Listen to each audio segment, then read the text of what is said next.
जय हिंद प्यारे दोस्तों, आप सभी लोगों का फिर से स्वागत है आपके अपने ही YouTube channel CKS online classes में। तो प्यारे साथियों, आज के इस क्लास में हम लोग पढ़ने वाले हैं क्लास 12 हिंदी के चैप्टर 11, जिस चैप्टर का नाम है हंसते हुए मेरा अकेलापन। उनके राइटर कौन है? तो मल्य जी। और यह एक क्या है? तो डायरी है, आप लोग को याद रखना है। इनसे जुड़े जितने भी VVI सब्जेक्टिव क्वेश्चन बनते हैं उन सभी क्वेश्चन को आज के इस क्लास में हम लोग पढ़ेंगे, जो कि फाइनल एग्जाम 2025 के परीक्षा के लिए आपके काफ़ी महत्वपूर्ण है। तो मेरे प्यारे साथियों, आप लोगों को तो पता होगा कि हम ऑब्जेक्टिव आप लोगों को उतनी ही अच्छे से तैयारी करा रहे हैं जितने अच्छे से सब्जेक्टिव भी करा रहे हैं। तो आप लोग को सब्जेक्टिव भी पढ़ना उतना ही ज़रूरी है जितना कि ऑब्जेक्टिव, तभी आपका 400 प्लस जो है टारगेट पूरा होगा। इसलिए आप लोग सब्जेक्टिव पर भी ध्यान दीजिए और ऑब्जेक्टिव पर भी।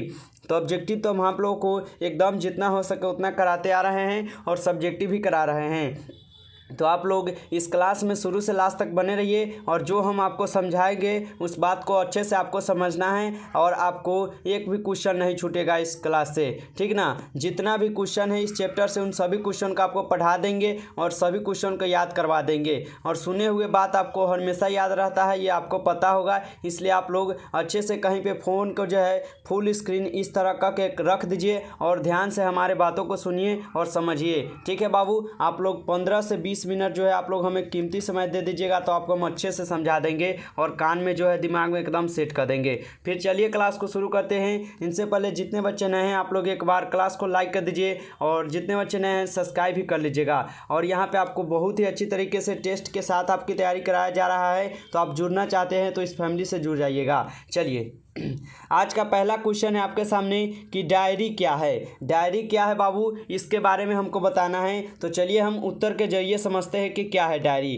तो डायरी हिंदी साहित्य की वह विधा है जिसमें कोई व्यक्ति अपने मन के बातों को क्या करता है? कागज पर लिखता है। डायरी जो है हिंदी साहित्य की वह विद्या है ना, जिसमें कोई व्यक्ति जो है अपने मन के बातों को क्या है? कागज पर लिखता है। वह अपने मन की बात, उनके मन में जो भी मन होगा, आपके मन में जो भी मन होगा वह आप अपने डायरी में यानी कागज पर लिख देते हैं। इसमें व्यक्ति का महत्वपूर्ण कार्य दैनिक जीवन लिखी जाती हैं। इसमें क्या है? तो व्यक्ति के महत्वपूर्ण कार्य यानी वह जो भी काम करते हैं, वो जो भी करते हैं, अच्छा हो, बुरा हो, खराब हो, जो भी हो, वो सभी चीज़ क्या है? इसमें लिखते हैं। यानी उसके साथ जो भी होता है वो सभी बात को क्या डायरी में लिखता है। यानी वह झूठ नहीं बोलता है, अच्छा हो या बुरा हो सभी बातों को लिखते चले जाते हैं, उसको डायरी कहते हैं। तो डायरी हिंदी साहित्य की वह विधा है जिसमें व्यक्ति क्या है? अपने मन के बातों को कागज पर लिखती है। इसमें व्यक्ति क्या है? महत्वपूर्ण कार्य दैनिक जीवन लिखी जाती है, ठीक है। इस प्रकार आपको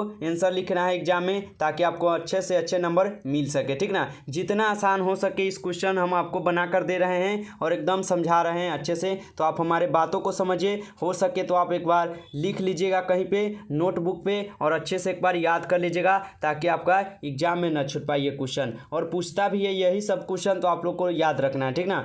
डायरी का लिखा जाना क्यों मुश्किल है? डायरी को लिखा जाने यानी डायरी लिखना मुश्किल क्यों है, ये हमें बताना है। तो चलिए आंसर के जरिए हम लोग समझेंगे तो हमारे लिए अच्छा होगा। चलिए समझते हैं। तो उत्तर क्या है? डायरी में व्यक्ति अपनी मन की बातों को उतारता है। हम क्या समझाएं कि डायरी में व्यक्ति जो है ना अपने मन के बारे में, यानी उनके मन में जो भी होता है वह सभी बात को डायरी में लिखता है। वह अपने ढंग से, अपने समझने योग्य शब्द में अपने कार्य लिखते हैं। वह क्या है? तो अपने ढंग से, यानी अपने ढंग से वह किस तरह लिख सकते हैं? अपने समझने योग्य शब्द में कार्य लिखते हैं। डायरी लिखने के लिए अपने शब्दों का चयन करना बहुत मुश्किल होता है। डायरी लिखने के लिए किसी शब्द को यानी हिंदी में लिखे, इंग्लिश में लिखे, उर्दू में लिखे या किस प्रकार लिखे डायरी में, उनको चुनना ना बहुत मुश्किल होता है कि हम किस भाषा में लिखे डायरी में, ठीक ना। इसके अतिरिक्त डायरी में व्यक्ति का सभी बात पूरी सच्चाई के साथ लिखना पड़ता है। हम क्या बताएं बाबू कि डायरी में जो है ना एकदम सच्चाई बात लिखना है, आपको झूठ नहीं बोलना है। आपके साथ अच्छा हो या बुरा हो सबको लिखना पड़ता है कि आपको झूठ नहीं बोलना है डायरी लिखते समय, ठीक ना। उसको डायरी कहते हैं। यदि आप झूठ बोलते हैं तो वह डायरी नहीं कहलाएगा। तो डायरी में क्या है? एकदम सत्य लिखना, सच्चाई साथ लिखना पड़ता है। तथा घटनाएं सही सही रूप में वर्णित करनी पड़ती है। आपके साथ जो घटनाएं होती है उन सभी बातों को आपको डायरी में एकदम सही सही लिखना है, ठीक ना, गलत नहीं लिखना है, ठीक ना। शब्दार्थ और भावार्थ में कमी के कारण कभी डायरी लिखना बहुत मुश्किल हो जाता है। शब्दार्थ यानी भावार्थ, यानी किसी शब्द में लिखना क्या है, डायरी लिखना बहुत मुश्किल हो जाता है। उनको डायरी लिखने के लिए क्या है, शब्द कम पड़ जाता है बाबू। इस प्रकार आपको एग्जाम में लिखना है, ठीक ना। काफ़ी इंपॉर्टेंट क्वेश्चन है ये, सभी क्वेश्चन है ना, काफ़ी इंपॉर्टेंट क्वेश्चन है आपके एग्जाम के लिए, तो आपको किसी प्रकार इसको एक बार याद कर लेना है, ठीक ना। चलिए आगे बढ़ते हैं। चलिए 3 नंबर क्वेश्चन है आपके सामने, जवाब दीजिए। किस तारीख की डायरी सबको क्या है, किस तारीख की डायरी जो है आपको सबसे प्रभावित लगी और क्यों। तो ये बताना है आपको कि वह कौन सा डायरी लिखा गया है जो हमको एकदम प्रभावित करता है यानी अच्छा लगता है, वह कौन सा तारीख था। तो चलिए आंसर के जरिए हम लोग समझते हैं तो हमें अच्छा लगता है, आंसर के जरिए समझेंगे। तो मुझे 25 जुलाई 80 वर्ष की डायरी बहुत प्रभावशाली लगी, ठीक है। हमें क्या है, मुझे 25 जुलाई वाली जो सन 2080 चलना था वह वाली डायरी क्या प्रभावशाली बहुत लगी है। इस अंश में लेखक अपनी कुछ कमियों के स्वीकार करता है। उस समय क्या है, लेखक जो है अपने अंदर कुछ कमियों को स्वीकार करते हैं यानी बताते हैं। वह बहुत ही स्पष्ट शब्दों में लिखा है कि भीतर से बेहद डरा हुआ व्यक्ति हैं। क्या है, उस समय जो है ना डायरी में लिखे हैं लेखक क्या कि वह मानी एकदम सच लिखे हैं कि वह क्या है अंदर से ना एकदम डरे हुए आदमी हैं, यानी किसी भी चीज़ को देखकर वह बहुत जल्द डर जाते हैं। उनके अंदर डर क्या है, एक बहुत बड़ा क्या है खतरनाक बीमारी है मानिए तो एक प्रकार से। तो वह डर जो है उनको अंदर से खाते जा रहा है। क्या है, अपनी कुछ कमियों के स्वीकार करता है। वह बहुत ही स्पष्ट शब्द में लिखा है कि भीतर से वह बहुत क्या है बेहद यानी बहुत डरा हुआ व्यक्ति है। इस डर की वजह से कितने घंटे मैंने तनाव में गुजारे हैं। इस डर के कारण क्या है, हम कितने घंटे एकदम टेंशन में रहते हैं। इससे इस पत्ते की तरह कांपते हुए हाथों से प्रार्थना करता हूँ। पत्ता को आप लोग देखते होइएगा कहीं पे पेड़ पे कि पत्ता क्या है डगमगाता है यानी हिलता है किस प्रकार, एकदम मतलब थरथराता है पत्ता। देखते होइएगा पेड़ पे आप लोग, किसी तरह संकट का क्षण कटे इस प्रकार वह अपनी वास्तविक स्थिति को प्रकट करता है बाबू, ठीक ना। इस प्रकार आपको एग्जाम में लिखना है ताकि आपको 2 नंबर जो है एकदम कंप्लीट मिले। और आपसे यहाँ से बहुत सारे प्रश्न पूछता है इस चैप्टर से, आपको नहीं हो बेसी तो 2 से 3 प्रश्न पूछ दिए जाएंगे, ठीक ना।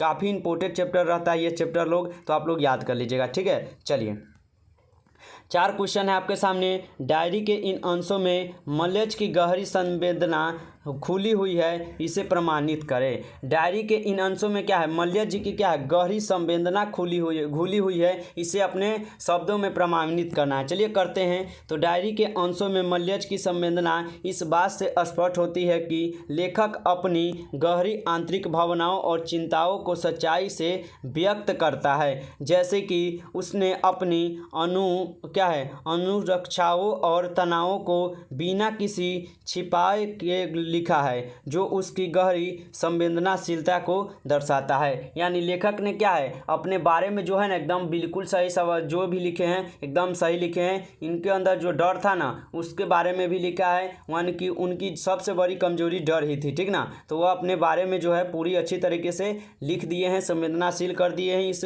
डायरी में, ठीक ना। चलिए आगे बढ़ते हैं, समझ गए होंगे। चलिए आगे बढ़ते हैं। चलिए समझ में आ रहा है तो एक बार यस बोल दीजिएगा आप सभी लोग कमेंट बॉक्स में कि सर हमें समझ में आता है। चलिए व्याख्या करें, अपने शब्दों में क्या है हमें व्याख्या करना पड़ता है एग्जाम में। चलिए क में हम लोग क्या लिखेंगे, तो आदमी यथार्थ को जीता ही नहीं यथार्थ को रचता भी है। यह क्या है, हमें व्याख्या करना है इस क्वेश्चन को, तो कैसे करेंगे। तो व्याख्या लेखक, व्याख्या में जैसे लिखेंगे लेखक का विश्वास है कि मनुष्य केवल यथार्थ को जीता ही नहीं बल्कि वह उसे रचता भी है, ठीक ना। लेखक का कहना है कि मनुष्य क्या है यथार्थ को रचता ही नहीं है बल्कि उसको लिखता भी है। इसका मतलब यह है कि हमें अपनी आसपास के संसार की रचनाएं स्वयं ही करनी पड़ती हैं। इसका मतलब क्या है बाबू, तो इसका मतलब यह हुआ कि हमें अपनी आसपास की संसार की जो रचनाएं हैं ना वह स्वयं ही करनी पड़ती है। यथार्थ को समझना और उसके साथ सक्रिय रूप से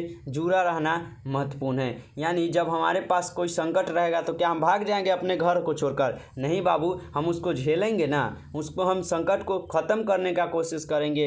वहाँ से हम भागेंगे क्यों बाबू, ठीक ना। चलिए, समझ गए होंगे तो आपके लिए बहुत बेहतर है, या नहीं समझे तो एक बार और देख लीजिएगा इस क्लास को, और कहीं पे लिख कर आप लोग याद जरूर कीजिएगा, ठीक ना। ये आपसे मेरा रिक्वेस्ट है, ठीक ना, ताकि आपका एक भी क्वेश्चन ना छूट पाए। चलिए, धरती का क्षण से क्या आशय है? धरती का क्षण से क्या आशय है, अपने शब्दों में आंसर दीजिए। चलिए, धरती का क्षण से लेखक का आशय उस क्षण से है जब शब्द और अर्थ मिलकर वास्तविक रचना का रूप लेते हैं। यह प्रक्रिया वास्तविकता पर आधारित होती है, न कि केवल मन की कल्पना पर। बताइए, धरती का क्षण कैसे, धरती का क्षण से क्या आशय, ये हमें बताना है। तो धरती का क्षण से लेखक का आशय उस समय से क्षण से है जब शब्द और अर्थ क्या है, मिलकर वास्तविक रचना का रूप लेते हैं। शब्द और क्या है, अर्थ, किसी शब्द को मिलाकर अर्थ को मिलाकर एकदम मतलब सही बन जाए उसे कहते हैं। जैसे रोज, रोज यानी क्या होता है, तो गुलाब ना होता है, तो उसे हम लोग अपने शब्दों में मिला देंगे तो एकदम अच्छा लगेगा ना, ठीक है। यह प्रक्रिया वास्तविक पर क्या है, आधारित होती है, न कि क्या है, केवल मन की कल्पना पर आधारित है, ठीक है। चलिए, ऐसे लिखना है आप लोग को एग्जाम में, हम तो आपको बताएंगे किस प्रकार आपको लिखना है, ये बता रहे हैं, ठीक ना। चलिए, 7 नंबर क्वेश्चन है, रचे हुए और क्या है, रचे हुए अर्थात और भोगे हुए अर्थात क्या क्या संबंध है? रचना यानी मान लीजिए कि कोई सामान हम बनाते हैं, आपको उसको यूज करना। जैसे मान लीजिए आप जो फ़ोन चला रहे हैं, वो फ़ोन का आविष्कार हम खुद किए, ठीक है, तो वह क्या हो गए, रचे हुए, यानी हम उसको बनाए हैं तो हम उसको रचे ना हैं, और आप क्या कर रहे हैं, भोग रहे हैं, यानी उसको आप चला रहे हैं तो आप भोगे हुए हो गए, ठीक ना। यानी जो हम फ़ोन बनाए हैं वो फ़ोन हमारा है तो हम रचनाकार हुए ना, हम रचे हुए हैं, आप चला रहे तो आप क्या है, भोगे हुए हो गए, ठीक ना। तो इस प्रकार हमको समझना है। चलिए, आंसर के जरिए समझते हैं। चलिए, रचा हुआ अर्थात वह होता है जिसे हम अपनी कल्पना और अनुभवों के आधार पर बनाते हैं, ठीक ना। रचा हुआ अर्थात वह होता है जिसे हम अपनी कल्पना और अनुभवों के आधार पर क्या है, बनाते हैं, जबकि भोगा हुआ अर्थात वह है जो हमें बाहरी दुनिया से मिलता है। दोनों का संबंध इस प्रकार होता है कि हमारा रचा हुआ अर्थात हमारे भोगे हुए यथार्थों से क्या है, प्रेरित होता है और उसे क्या है, दर्शाता है। तो हम आप लोग को अच्छे से समझा दिए हैं, एक बार आप लोग नोटबुक पर जरूर लिख कर याद कीजिएगा, ठीक ना। चलिए, 8 नंबर क्वेश्चन पढ़िए, क्या है 8 नंबर क्वेश्चन है, लेखक के अनुसार सुरक्षा कहाँ है, वह डायरी को किस रूप में देखना चाहता है। चलिए, लेखक का क्या है, आज से हम लोग समझते हैं। तो लेखक के अनुसार सुरक्षा सच्चाई और अनुभव में है।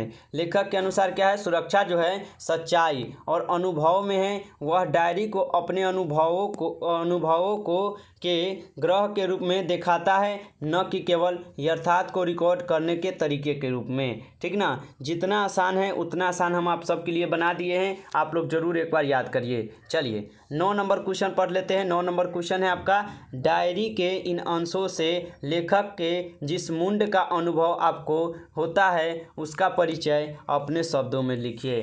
डायरी के इन अंशों में, यानी डायरी जब लिखते हैं तो उन समय उनका मूड जो है किस प्रकार का रहता है, अपने शब्दों में हमें आंसर देना है। चलिए, देते हैं, क्या देते हैं। डायरी के इन अंशों में हमें ज्ञात होता है कि लेखक अपने संबंधित सच्चाई उजागर करने की मूड में है। क्या है, डायरी के इन अंशों से हमें क्या ज्ञात होता है, यानी पता चलता है कि लेखक क्या है, अपने संबंधित यानी उनके अपने बारे में सच्चाई उजागर करते हैं, यानी अपने बारे में लिखते हैं डायरी में, ठीक ना। वह बहुत साधारण मूड अपने समस्त क्रियाकलापों का वर्णन करता है, उन्हें ही पूरी अर्थात को साथ साथ व्यक्त करना पड़ता है, ठीक ना। चलिए, आगे बढ़ते हैं, अगला क्वेश्चन देखते हैं। लिख कर आप लोग याद करिएगा तो आपके लिए बहुत बेहतर रहेगा। चलिए, अर्थ स्पष्ट करें, आपको दे दिया जाएगा एग्जाम में कि अर्थ स्पष्ट करें। चलिए, क्वेश्चन देख लेते हैं। तो एक कलाकार के लिए यह निहायत जरूरी है कि उसमें आग और क्या है, वह ठंडा हो। यह कलाकार के लिए, जिसे हम लोग बोल सकते हैं तो राइटर, क्या है, राइटर हो गया, सिंगर हो गया, ये नृत्य करता है, डांसर हो गया, सब क्या है, उनके अंदर एक कला है। तो ये नहीं कि अपने कला के अहंकार में रहे, यानी वो डूबे रहें और उसके अलावा और कोई काम नहीं आगे नहीं करना चाहिए, बल्कि सब काम करना चाहिए। जैसे कि आप लोग के अंदर एक आग होनी चाहिए। अभी जो आपका 2025 में एग्ज़ाम है, उसके लिए हमारे अंदर एक आग पैदा होनी चाहिए कि हम अच्छे से पढ़ेंगे, जितना हो सके उतना याद करेंगे, समझेंगे और एकदम अच्छा से पढ़कर अच्छा नंबर लाएंगे। क्या हमारे अंदर आग है, लेकिन हमारे अंदर ठंडा भी तो होना जरूरी है। यह नहीं कि हम पढ़ने के बदौलत बात कोई आदमी हमसे अच्छा भी बात बोले तो हम उसको डांट के भगा देंगे, ये नहीं, हमारे अंदर ठंडा का भी होना बहुत ज़रूरी है। तो चलिए आंसर के जरिए समझते हैं। इसका मतलब है कि एक कलाकार के लिए उसके काम के प्रति गहरी भावनाएं और जुनून होना ज़रूरी है। जैसे आप लोग पढ़ रहे हैं अभी, तो आपके अंदर जुनून रहेगा तभी तो आप लोग अच्छे से पढ़िएगा, अच्छा से नंबर लाइएगा, तो आपके अंदर जुनून का होना बहुत ज़रूरी है, ठीक ना। आगे, लेकिन उसके खुद शांत और संयमित भी रहना चाहिए ताकि वह अपनी कला को सही तरीके से प्रस्तुत करे। अगर आपके अंदर मान लीजिए पढ़ने की शक्ति है तो आप किसी को बताने थोड़ी जाइएगा कि आज जो है हम इस हिंदी के चैप्टर को एकदम पढ़ के रट जाएंगे, किसी को बताने थोड़ी जाइएगा, आप तो चुपचानी पढ़ लीजिएगा। इसे कहते हैं आग, ठीक ना। और किसी को बता दीजिएगा तो आप क्या, तो ठंडा हो गए, ख़त्म हो गए आपका कहानी, ठीक है ना। तो इस प्रकार आपको हम बता दिए हैं कुल 10 क्वेश्चन इस चैप्टर से, जो कि काफ़ी इंपॉर्टेंट था। इनसे बाहर आपको इस चैप्टर से नहीं पूछेगा, ठीक है ना। जो पूछने वाला था वही बताए हैं, ऐसे तो 14 आपको रहता, लेकिन हम 10 पढ़ाए हैं क्योंकि 10 ही इंपॉर्टेंट था आपके लिए। तो बताइए आप लोग क्लास कैसा लगा है। क्लास अच्छा लगा है तो आप लोग कमेंट में एक बार बता दीजिएगा कैसा लगा है। यदि आप लोग क्लास अच्छा लगा हो तो क्लास को लाइक कर दीजिएगा। चैनल पर पहली बार आए हैं तो आप लोग चैनल को भी सब्सक्राइब करते चलिएगा, और नए बच्चे हैं तो सब्सक्राइब करके ऑल पर दबा के रखिए, जिससे जब भी क्लास हो उसका नोटिफिकेशन आपके पास जाए और आप सभी क्लास को देखकर अपनी तैयारी बहुत ही अच्छी तरीके से कर पाएँ। और आप लोग को पता होगा कि आप लोग का टेस्ट भी चल रहा है, आप लोग का क्या है, टेस्ट भी चल रहा है, क्लास भी चल रहा है, आप लोग का क्या है, क्लास भी चल रहा है, टेस्ट भी चल रहा है, सब कुछ चल रहा है। तो आप लोग जुड़ जाइए CKS ऑनलाइन क्लासेस से। चलिए हम लोग फिर कल के क्लास में मिलते हैं, तब तक के लिए आप लोग मन लाकर पढ़ाई कीजिए।